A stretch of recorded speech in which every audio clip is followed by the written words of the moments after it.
सागर होते हैं। वो करुणा करते ही है। जिस प्रकार एक भिक्षु को जब आप टच करते हैं तो क्या करता है? दंड मारता है, उसका स्वभाव है ये।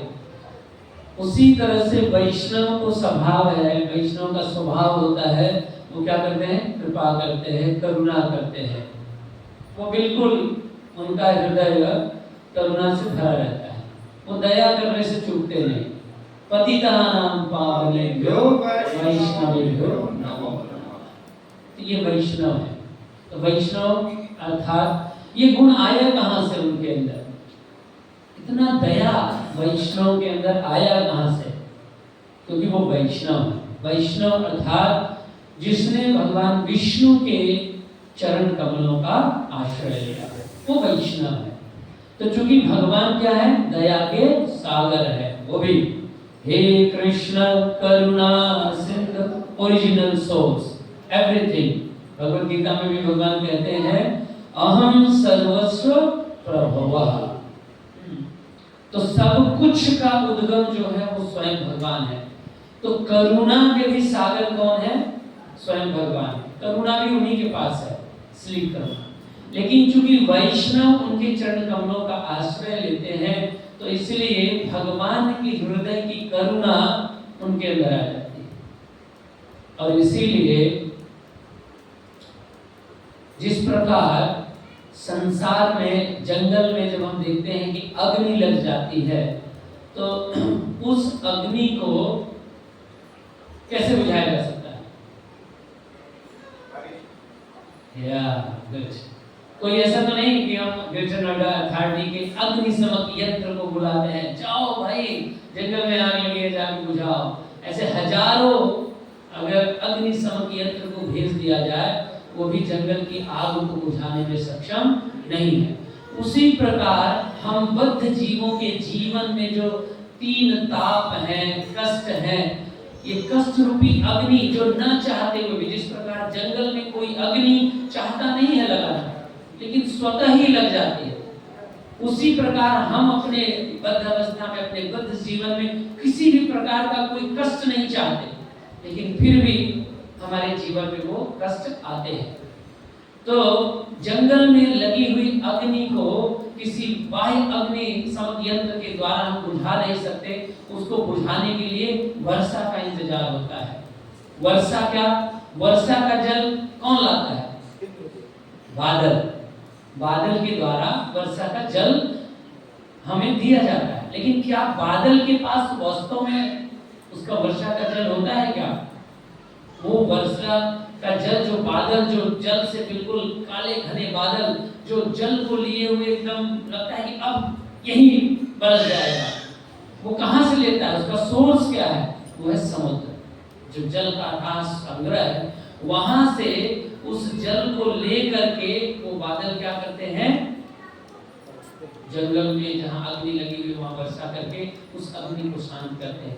उसी प्रकार से ये वैष्णव गुरुजन जो भगवान के चरण कमलों का आश्रय लिए होते हैं, उनसे वो करुणा लेने के कारण, उनसे वो करुणा को लेकर के जिनका हृदय पूरी तरह से इतना करुणा से भर जाता है कि हम जैसे बद्ध जीवों को, कष्टों को वो देख नहीं पाते और वो छलक जाता है। अनायास वो करुणा हम सबके ऊपर क्या होता है? वर्षा होती है उस करुणा की। वो वैष्णव, तो ये वैष्णव है क्योंकि उन्होंने वो शक्ति अर्जित की है। किसकी वजह से?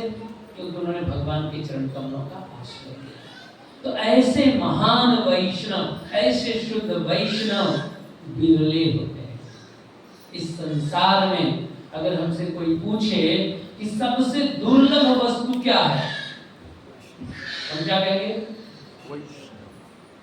नहीं, शंका है कि सबका ओपिनियन अलग अलग हो सकता है। सबसे दुर्लभ वस्तु क्या? हीरा।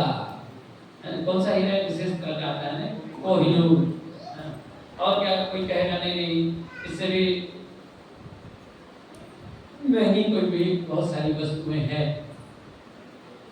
तो ये बद्ध अवस्था के कारण, अज्ञानता के कारण हम ऐसा समझ सकते हैं। लेकिन वास्तव में इस संसार में जो सबसे दुर्लभ अगर कुछ वस्तु है तो वो है वैष्णव। भगवद गीता के 7वें अध्याय में स्वयं भगवान कहते हैं, क्या कहते हैं? तीसरा श्लोक, तीसरा, यस, 7वां अध्याय, तीसरा श्लोक। मनुष्याणां सहस्रेषु कश्चित् यदनिसिद्धये यतताम विसिद्धानां कश्चिन्मां वेति तत्त्वतः। वास्तव में कई मनुष्याणां सहस्रेषु, कई हजारों हजारों मनुष्यों में से कोई विरला एक ही क्या करता है? सिद्धि के लिए, आध्यात्मिक उन्नति के लिए क्या करता है? यत्न करता है, प्रयत्न करता है, आध्यात्मिक मार्ग पर चलने का प्रयास करता है। और ऐसे हजारों हजारों अध्यात्मवादियों में से कोई विरला ही भगवान को वास्तव में तत्वतः समझ पाता है। तो हम देखें हमारे आसपास जो देहधारी जीव हैं, कितने हैं? 84 लाख प्रकार की योनियां हैं, 84 लाख प्रकार के जीव हैं इस संसार में, और उनमें से मात्र 4 लाख प्रकार हैं मनुष्यों के। तो मनुष्य में भी आप देखिए, कुछ तो ऐसे होते हैं जो नियमों का पालन करते हैं और कुछ नियमों का पालन नहीं, बिल्कुल पशुवत उनका आचरण होता है। मनुष्य शरीर को प्राप्त कर लिया, लेकिन वो है किस तरह? पशु की तरह आचरण करते हैं। उनके जीवन में कोई नियम नहीं, कोई ज्ञान नहीं, केवल खाना पीना सोना इत्यादि, बिल्कुल पशुवत आचरण। एक ये मनुष्य की कैटेगरी। तो उससे ऊपर दूसरे प्रकार के मनुष्य आते हैं जो कम से कम कुछ श्रद्धा होती है, कुछ नियमों का वो पालन करने का प्रयास करते हैं, है ना? या कह लीजिए कि उनमें कुछ नैतिकता होती है, नैतिकता को स्वीकार करते हैं, मोरालिटी होती है उनके अंदर। और फिर इसके बाद क्या होते हैं? वो कुछ शास्त्रों का ज्ञान प्राप्त होता है, श्रद्धा होती है भगवान में, और वो फिर कुछ नियमों का पालन करते हैं, अर्थात हर कार्य को, इवन इंद्रिय तृप्ति बनी रहती है, इंद्रिय तृप्ति के लिए वो भगवान या देवी देवताओं की शरण में जाते हैं, उनसे प्रार्थना करते हैं, कुछ कर्मकांड का अनुपालन करते हैं। ये कैटेगरी थोड़ा सा उन्नत। इससे भी उन्नत होते हैं तो जो योग में लगते हैं, यहाँ तक योग का कोई प्रश्न ही नहीं होता, तो योग विधि को अपनाते हैं, जैसे भगवद गीता में बताया भगवान। फिर कोई कर्म योग को अपनाते हैं, यानी अपने कार्यों को करते हैं और उसके फल को भगवान की सेवा में लगाते हैं। कम से कम आध्यात्मिक आत्म मैं कौन हूँ, कहाँ से आया हूँ, इस तरह की जिज्ञासा उनके मन में आती है और इसको जानने का वो प्रयास करते हैं, तो कर्म योग को अपनाते हैं। फिर उससे भी उन्नत होते हैं तो थोड़ा ध्यान योग में आते हैं। वो अपने मानसिक चिंतन के द्वारा क्या करते हैं? वो भगवान को जानने का प्रयास करते हैं। लेकिन फिर इसके बाद कुछ लोग क्या करते हैं? योग, अष्टांग योग, ध्यान योग का पालन करते हैं। वो अपने हृदय में समाधिस्थ होकर के परमात्मा का दर्शन करने का प्रयास करते हैं। लेकिन ये सारी अवस्थाएं पूर्ण नहीं है। ये सभी अध्यात्मवादी हैं, भगवान के आंशिक रूपों का या ज्ञान का आस्वादन कर पाते, लेकिन पूर्णतया वो भगवान को नहीं जान पाते। केवल एक वैष्णव या भक्त ही होते हैं जो वास्तव में भगवान को तत्वतः समझ पाते हैं। जैसा कि भगवद गीता में भगवान ने कहा, भक्त्या माम अभिजानाति यावान्य च अस्मि तत्वतः। केवल एक भक्ति के द्वारा ही, अर्थात एक भक्त ही भगवान को क्या कर सकता है? तत्वतः जान सकता है। और जिसका परिणाम क्या होता है? त्यक्त्वा देहं पुनर्जन्म नैति। इसकी वजह से भक्तों का, वैष्णव का फिर पुनर्जन्म नहीं होता। फिर क्या होता है? मामेति सो अर्जुन। वो फिर भगवान के पास जाता है, भगवान के धाम में। तो ऐसे वैष्णव क्या है? रेयर, दुर्लभ। जैसा कि एक श्रीमद् भागवतम में भी जो निमि महाराज नव योगेंद्रों से वार्ता के दौरान कहते हैं, ये बात स्वीकार करते हैं इस तथ्य को कि भक्त कितना दुर्लभ है, भक्तों का दर्शन कितना दुर्लभ है। कहते हैं दुर्लभम मानुषम देहो देहिनां क्षणभंगुरः तत्रापि मन्ये वैकुंठ प्रिय दर्शनम। तत्रापि दुर्लभम मन्ये वैकुंठ प्रिय दर्शन। तो हम सभी जानते हैं कि मनुष्य का शरीर कितना दुर्लभ है प्राप्त करना। 84 लाख योनियां घूमने के बाद क्रमिक विकास करते हुए तो जाकर के कहीं एक हमें मनुष्य का शरीर मिलता है। दुर्लभम मानुषम देहो। रामचरितमानस में भी लिखते हैं तुलसीदास जी, बड़े भाग मानुष तन पावा सुर दुर्लभ मुनि ग्रंथ निका।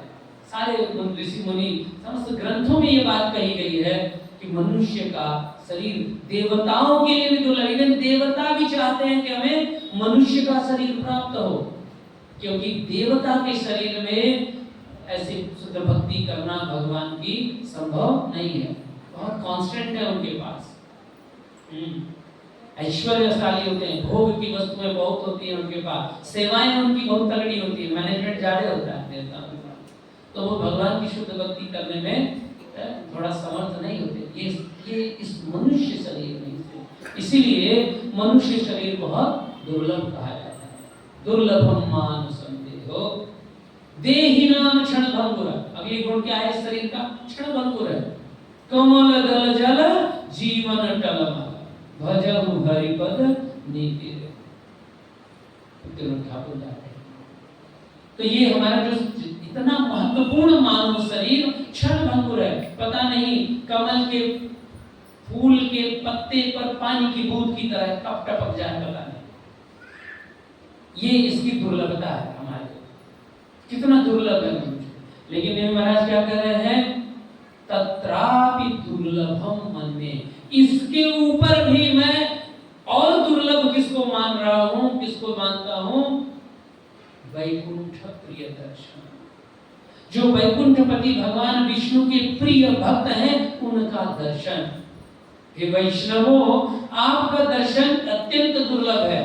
यद्यपि मनुष्य शरीर दुर्लभ है, क्षणभंगुर है, लेकिन इससे भी दुर्लभ है आप जैसे शुद्ध भक्तों का दर्शन। और हम भक्तों को कितना लटकी देते हैं। अरे ठीक, इसीलिए प्रभुपाद की अहेतु की कृपा है कि हम सबको वैष्णव का संग मिल रहा है। फोन कॉल्स आते हैं, बुलाए जाते हैं, प्रभु आइए, आज कथा है, वैष्णव संग है, सत्संग है, आइए। लेकिन हम जैसे मदिरा पान किया हुआ व्यक्ति अपनी चेतना को खोया रहे, उसी तरह हम बेहोश। नहीं प्रभु, अभी तो बहुत व्यस्त है, बड़ा कार्य है, अभी तो ये कार्य है, ये कार्य है, ये कार्य है, दुनिया भर की लंबी सी लिस्ट हम जोड़ा देंगे, नहीं आ सकते, बहुत मरने की फुर्सत नहीं है प्रभु जी। कैसे आए कथा में, कैसे आए प्रोग्राम में, कैसे?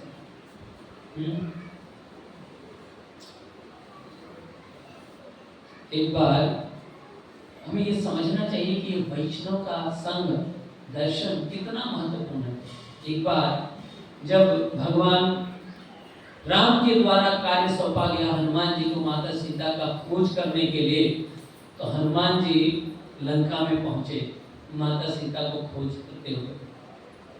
तो देखिए वहां पर उनको एक घर दिखा लंका में। लंका निशिकर निकर निवासा, यहाँ कहाँ सज्जन करवासा। तो लंका निश्चरों का, राक्षसों का निवास स्थान, और वहां पर भी एक वैष्णव का दर्शन होता है, संकेत मिलता है। तो देखिए वास्तव में वैष्णव की पहचान किसको हो सकती है? वैष्णव ही कर सकता है, सब नहीं कर सकते। तो हनुमान जी परम वैष्णव भगवान के शुद्ध भक्त, उन्होंने देखा तो कैसे पहचान हुआ, कैसे देखा गया यहाँ इस लंका में भी सज्जन व्यक्ति भक्त है भगवान का। नव तुलसी का वृंदतः देखी हर्ष कपिराय। तो हनुमान जी ने जैसे ही तुलसी का पौधा देखा सुंदर घर के सामने, वो समझ गए बस बस यहाँ कोई भक्त है। तो हम भक्त हैं तो हमें क्या करना चाहिए? कम से कम अपने घर में तुलसी जी का होना अनिवार्य है। भक्तों को तुलसी का सेवन करना ही चाहिए। तो जब इस प्रकार एहि संकरी साधु ते न होय कार जहानी, तो हनुमान जी ने निश्चय किया बिल्कुल अभी पहले मैं माता सीता की खोज करने से पहले क्या करना है? मुझे इस साधु से, इस सज्जन व्यक्ति से मिलना है। सज्जनों से मिलने में कोई नुकसान नहीं है। सिद्धांत समझिए, अगर हम वैष्णव से मिलते हैं, सत्संग में आते हैं, तो हमारे किसी कार्य का हानि नहीं है, कोई कार्य हमारा बिगड़ेगा नहीं। हम सोचते हैं अरे जाएंगे सत्संग में, हम जाएंगे कथा में, अरे हमारा तो नुकसान हो जाएगा, हमारा समय नष्ट। नहीं, हमें साधु व्यक्ति से, सज्जन व्यक्ति से हट करके जबरदस्ती थोड़ा तालमेल बैठाना चाहिए, बातचीत करनी चाहिए, जान पहचान करना चाहिए, मिलना चाहिए, श्रवण करना चाहिए। इससे कोई हानि नहीं है। साधु ते होय न कार। हनुमान जी गए और देखिए लाभ हुआ कि नहीं? हनुमान जी जिस कार्य से गए थे, विभीषण से मिलने पर उनका कार्य क्या हुआ? आसान हो गया। तो जैसे ही विभीषण ने हनुमान जी को देखा, राम नाम ते सुमिरन कीन्हा, हर्ष हृदय कपि सज्जन चिन्हा। तो सज्जन का पहचान क्या है? मुख पर क्या होता है उनके? भगवान का नाम। हरे कृष्णा कृष्णा कृष्णा हरे हरे, हरे राम राम राम हरे हरे। तो जैसे ही ये हनुमान जी ने विभीषण के मुख से भगवान का नाम सुना, बिल्कुल श्योर हो गए, बस बस ये तो साधु है, मुलाकात होनी चाहिए। और साधु भी जब दूसरे साधु को देखते हैं तो क्या होते हैं? पुलकित हो जाते हैं, गदगद हो जाते हैं। जब भी हम किसी वैष्णव से मिलें तो दुखी नहीं होना चाहिए, ये वैष्णव अपराध होता है। हमें वैष्णव को देखते ही तुरंत स्वागत करना चाहिए, आइए आइए, प्रसन्नता व्यक्त करनी चाहिए, प्रणाम करना चाहिए, उचित आसन देना चाहिए, थोड़ा सेवा करनी चाहिए, जलपान आदि। तो इस प्रकार से वैष्णव का स्वागत करना चाहिए, विधि है। तब जैसे ही हनुमान जी ने विभीषण को देखा, विभीषण ने हनुमान को देखा, दोनों एक दूसरे को प्रणाम किए और मिले। और फिर विभीषण ने कहा, क्या कहा? वैष्णव के दर्शन का महात्म्य कहा। उन्होंने क्या कहा? अब मोहि भाव भरोस मनता, बिनु हरि कृपा मिलई नहीं संता। ये है। तो संतों का दर्शन किससे होता है? भगवान की कृपा से। तो अगर हमें कभी भक्तों का संग मिल रहा है, सत्संग मिल रहा है, तो हमें ये समझना चाहिए कि भगवान की कृपा है। हम क्या समझते हैं? भगवान की कृपा क्या है? धन आ जाए, प्रमोशन हो जाए, बड़ी गाड़ी, बड़ा घर, पुत्र पत्नी इत्यादि इत्यादि भौतिक लाभ को हम भगवान की कृपा समझते हैं। वास्तव में ये भगवान की कृपा नहीं है। कुंती महारानी कहती है अपनी प्रार्थना में, जन्म ऐश्वर्य सुत श्रीभि रेमान मदः पुमान नैवाहति वै। ये जो जन्म है, ऐश्वर्य है, ज्ञान है, मतलब ये सब हमारी अभिमान का वृद्धि करने वाला है। नैवाहति वै धातु त्वाम अकिंचन गोचर। वास्तव में भगवान तो अकिंचनों के द्वारा प्राप्त है, जिनका एकमात्र धन कृष्ण होते हैं, उनको प्राप्त होते हैं। अगर किसी के पास बहुत धन हो गया, ऐश्वर्य हो गया, ज्ञान हो गया, सुंदरता हो गई, फिर तो उनके अहंकार में फंस जाता है, वो फिर भगवान को प्राप्त नहीं कर पाता। इसलिए ये भगवान की कृपा नहीं है, ये बंधन है। बुद्धिमान व्यक्ति इस बात को समझता है। और भगवान की कृपा क्या है? भक्तों का संग, वैष्णव का दर्शन। अभी कहते हैं, जो रघुवीर अनुग्रह कीन्हा, तो तुम मोहि दरस हट दीन्हा। विभीषण कहते हैं कि ये भगवान रामचंद्र जी ने कृपा की है। हे हनुमान जी, आपने मुझे ऐसे ही दर्शन थोड़ी दिया, आज मुझे आपका दर्शन ऐसे ही थोड़ी प्राप्त हो गया। ये भगवान राम की कृपा है, उन्होंने अनुग्रह किया है मुझ पर, मुझ जैसे पतित जीव पर अनुग्रह किया है, कृपा की है, जिसकी वजह से आपका दर्शन हुआ है। ये है वैष्णव का दर्शन। हमें इस भाव से ऐसे भक्तों का दर्शन लेना चाहिए, समझना चाहिए। तो ये वैष्णव की विशेषता है। ये वैष्णव के द्वारा ही, ऐसे वैष्णव शुद्ध भक्तों के दर्शन के द्वारा ही वास्तव में हमें भगवान का दर्शन हो सकता है।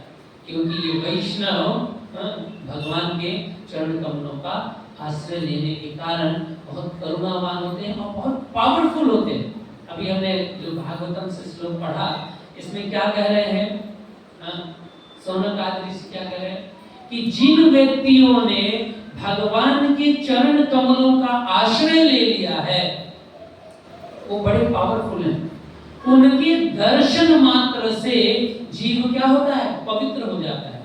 यद्यपि गंगा पावनी है, वो भी भगवान के चरण कमलों से निकली हुई है, लेकिन गंगा जल में स्नान कई समय, लंबे समय तक, दीर्घ काल तक गंगा जल का सेवन करने के बाद वो व्यक्ति शुद्ध हो सकता है। लेकिन ऐसे शुद्ध भक्तों के दर्शन मात्र से उसके हृदय के कर्म समाप्त हो जाते हैं, उसे कृष्ण का स्मरण हो आता है। और ऐसे शुद्ध भक्तों की संगति का लाभ होता है, वो कृष्ण की भजन क्रिया में लग जाता है। हो सकता है कि हम बड़े समय तक गंगा में स्नान करें, लेकिन इसकी गारंटी नहीं है कि हमें भक्ति हमारे हृदय में आ जाएगी। हाँ, हमारे पापों का नाश हो सकता है, जो हमने पाप किए हैं वो समाप्त हो जाएगा, फिर हम थोड़े हमारे जीवन के कष्ट कम हो सकते हैं। लेकिन हमारी आदत क्या है कि थोड़ा पाप कम होगा, फिर से हम नया पाप करना शुरू कर देंगे। जो पाप करने वाली जो प्रवृत्ति रूपी बीज है वो हमारे हृदय में बनी रहती है, वो नहीं निकलती। वो निकलती है जब हम वैष्णव का दर्शन करते हैं। तो वैष्णव क्यों कहा जा रहा है, दर्शन ही पवित्र करो, यही तुम्हारे गुण। क्योंकि जब हम वैष्णव का दर्शन करते हैं तो कृष्ण का स्मरण होता है, कृष्ण के नाम का स्मरण होता है, कृष्ण के नाम जप करने की प्रेरणा मिलती है, भगवान का भजन करने की प्रेरणा मिलती है, भक्ति करने की प्रेरणा मिलती है वैष्णव के दर्शन से। और ये शुद्धिकारी होती है। ये भक्ति भगवान का हमारे हृदय में पाप करने वाले बीज का समूल नाश कर देती है। इसलिए साधु संग सर्व शास्त्र को, लव मात्र साधु संग सर्व सिद्धि हो। क्यों कहा जा रहा है कि लव मात्र साधुओं का संगति करने से परम सिद्धि प्राप्त हो जाती है? ये इसीलिए क्योंकि जैसे ही हम साधु के संग में आते हैं तो कोई पॉलिटिकल डिस्कशन नहीं होता, कोई क्रिकेट का डिस्कशन नहीं होता। क्या होता है, कृष्ण का चर्चा होता है, कृष्ण का गुणगान होता है, कृष्ण कथा, कृष्ण का भजन कैसे हो, कृष्ण की सेवा कैसे हो, ये साधु, ये वैष्णव के संग का लाभ। इसलिए हम जैसे भजन में भी यही बात कही, गंगा और पौरस होते पाश्चात्य दर्शनी पवित्र कर यही तो ये वैष्णव का। तो ऐसे ही शुद्ध वैष्णव हुए हमारे संप्रदाय के आचार्य श्रीपाद मध्वाचार्य। श्रीपाद मध्वाचार्य की जय। मैं क्यों कह रहा हूं, मुझे इसलिए प्रश्न याद आ गया कि आज से एक दिन बाद, मतलब कल के बाद, परसों क्या है, विजयदशमी है ना। भगवान ने रावण का वध किया, बुराई पर अच्छाई की विजय प्रतीक स्वरूप ये विजय उत्सव विजयदशमी मनाते हैं हम लोग ना। इसी दिन हमारे संप्रदाय के आचार्य श्रीपाद मध्वाचार्य जी का आविर्भाव दिवस है। तो इसलिए हम सोच रहे थे कि आज हम थोड़ा यथा सामर्थ्य श्रीपाद मध्वाचार्य जी के विषय में श्रवण करें। ठीक है, इसलिए हमने ये वैष्णव का गुणगान किया, क्योंकि ऐसे ही शुद्ध वैष्णव के विषय में सुनने से, कहने से भगवान बड़े प्रसन्न होते हैं। जब हम वैष्णव का गुणगान करते हैं, तुम्हारो हृदय सदा गोविंद विश्राम, गोविंद कहे न मम वैष्णव। वास्तव में गोविंद का प्राण कौन है? ये वैष्णव है। अगर इन वैष्णव के विषय में उनका गुणगान करते हैं, श्रवण करते हैं, तो गोविंद बहुत प्रसन्न होते हैं। तो गोविंद को प्रसन्न करने का ये शॉर्टकट है। तो आज थोड़ा इनके विषय में चर्चा करने का प्रयास करते हैं। श्रीपाद मध्वाचार्य ब्रह्म मध्व गौड़ीय संप्रदाय के आचार्य हैं। इस कलयुग में 4 प्रामाणिक संप्रदाय कहे जाते हैं, और उन 4 प्रामाणिक संप्रदाय में से एक संप्रदाय है ब्रह्म मध्व गौड़ी संप्रदाय। ब्रह्म मध्व यही आगे चल के फिर गौड़ी हो गया, क्योंकि इसी संप्रदाय में हमारे चैतन्य महाप्रभु आए, तो हम चैतन्य महाप्रभु के अनुयायी, तब से क्या कहलाने लगा? गौड़ी शब्द भी जुड़ गया। ब्रह्म मध्व गौड़ी संप्रदाय। तो इस संप्रदाय के जो इस कलयुग के आचार्य हुए, वो हुए मध्वाचार्य।